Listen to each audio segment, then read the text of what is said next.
So last week we started off the new year with a healthy salad that was also full of good fortune. And this week we're going to continue the health kick. I'm cooking a pork tenderloin that's marinated in chipotle. So this is actually very low in fat. In fact, pork tenderloin is lower in fat than skinless, boneless chicken breast, believe it or not, according to the Pork Council, and lower in cholesterol and saturated fat. So pork tenderloin's a great choice, and especially this time of year, you can mix in some different things. I've got the chipotle, that's the base of our marinade. I've got unsweetened apple juice, that kind of breaks up the heat a little bit, and since we're using the unsweetened, that's a good choice as well.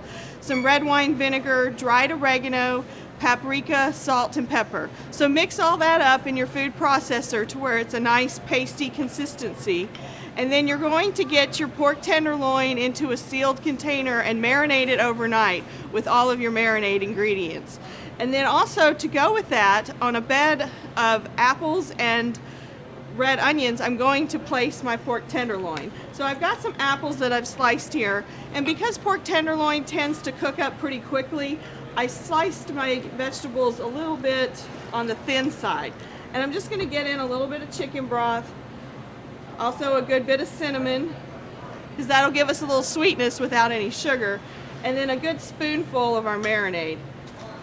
And just get that all mixed up. So we're just going to pour this in, and then I've got my meat here that's been marinating, and this marinade will make a nice wonderful crust over the top of the meat. And then this is going to go in the oven for about 30 minutes at 375 till it registers to about 145 degrees. So let me get this in the oven, and then I'll show you how we put it all together. So our pork tenderloin is cooked through, and we've got our wonderful apples and red onions on the bottom. I also added some Brussels sprouts because that's a really great healthy vegetable that's in season right now. And I'll have a recipe for the Brussels sprouts as well.